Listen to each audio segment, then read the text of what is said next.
What's going on, people? Welcome back to a brand new video. Now, if you're new here, make sure you click the subscribe button, and we are on our road to 2K. So yeah, man, let's get there as soon as we can. Actually, let's try to get to 5K before the end of this season. Now, Chelsea versus Brighton.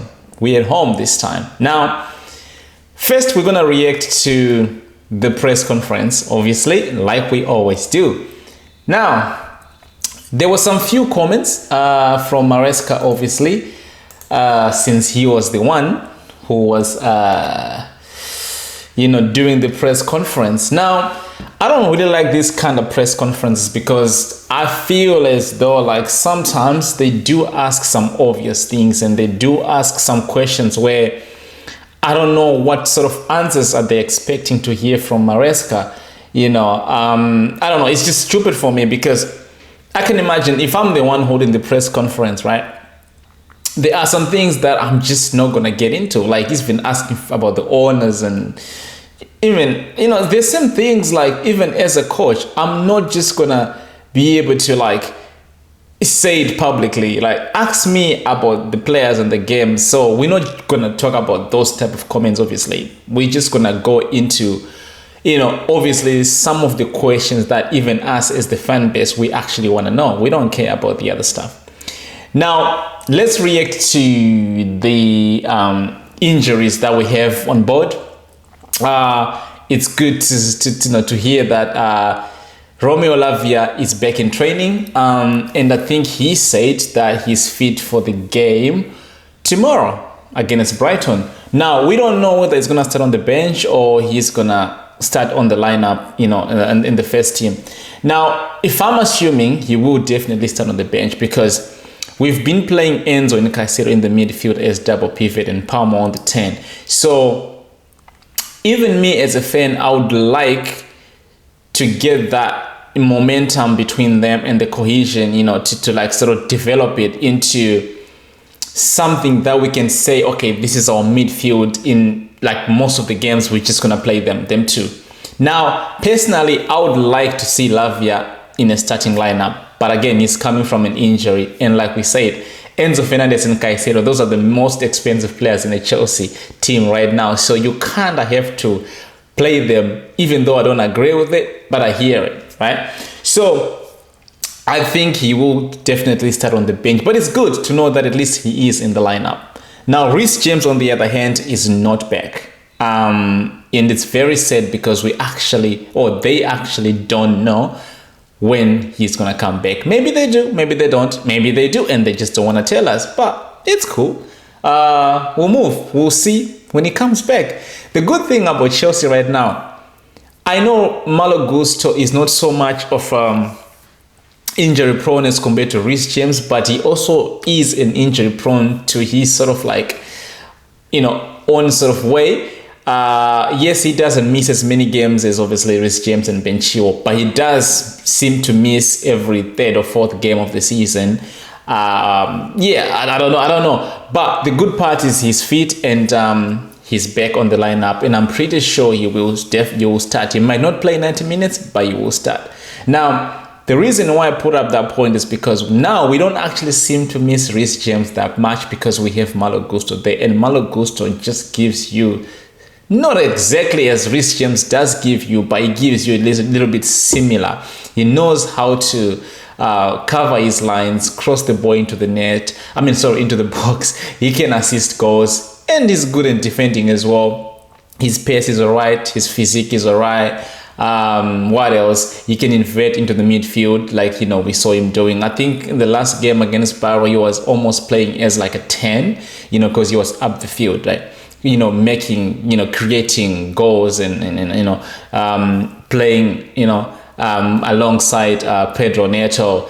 And, that combination as well, their linking up play was really good. So it's not something to complain about. So yeah, I'm quite happy with it. That he's back. Now, any other news that is so important? Probably not. It's just, people asking, who are you going to start, Christopher Nkunku or Jackson? Now, that's a debate for probably another day because it's actually a big conversation because I think it is so much hard, to be in Maresca's shoes because Yes, of course, Jackson is not always consistent, but so is Christopher Nkunku as well. None of them have actually been as consistent as we would like them to be. But for the past couple of games, obviously, Christopher Nkunku had a hat-trick against Barrow, and then before then, he scored against Bournemouth, where Jackson was actually having a shitty game.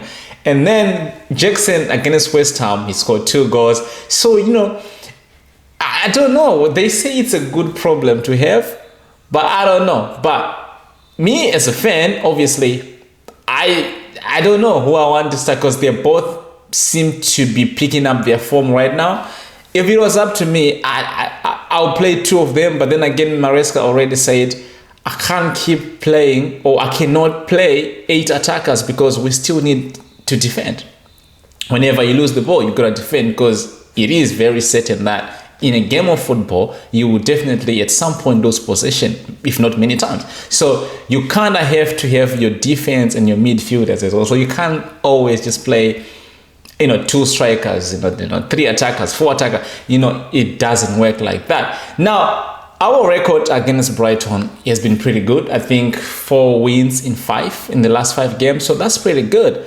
Now, with the new coach, yes, of course, I think he's on an unbeaten run. I hear it. But then again, I look at some of the games that he played. I think they played Man United. They also played the Crystal Palace, if I'm not mistaken. This Nottingham Forest, Nottingham Forest as well. So I'm not knocking down their opponents because, like I always say, you're always going to beat or play what's in front of you, right? So I'm giving them credit for what they're doing, but I still think or feel as though like there is a big drop from when De Zerbi was there to them. Yes, of course, they still play a kind of similar football in terms of them keeping possession, creating chances, play from the back. Those sort of philosophy is still there, but I just don't know if it is as effective as it was during De Zerbi's time.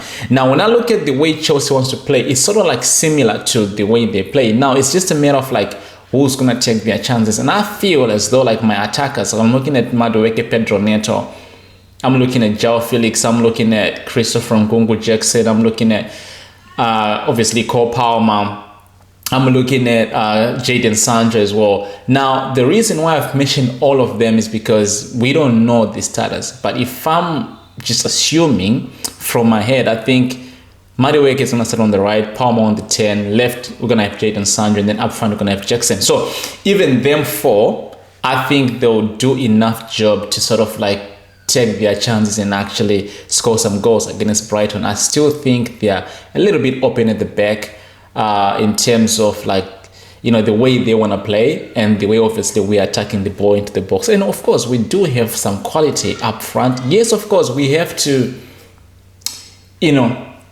be aware of Danny Welbeck, João Pedro. I'm not sure if he's actually starting. Adingra, Mitoma, obviously.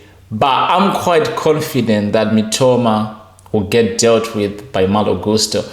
But either way, the point is, they do also have some quality going up front. So it's a game of like whoever taking their chances is going to win the game. And with Chelsea, there's a bit of inconsistent there because, like I said, Jackson might come on in full form or might come on in just the worst form ever. So I don't actually know like what's going to happen tomorrow, but I still back my team to be able to score goals.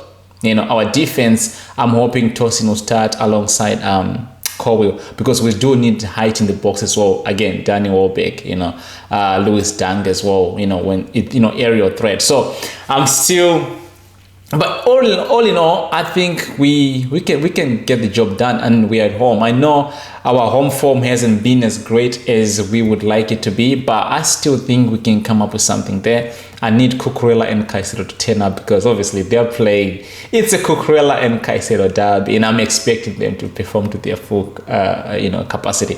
Yeah, man. My prediction for this game, I'm gonna go 3-1 because I do think we're going to concede. Sanchez, I don't know. I just don't have my full faith in Sanchez, so I do think that we will concede a goal, but we will score more goals. So Daniel Beck might come up with a goal, but I'm backing Jackson, maybe Madueke or Cole Palmer to give me goals. So 3-1 Chelsea. Up the Chelsea, as always, we out.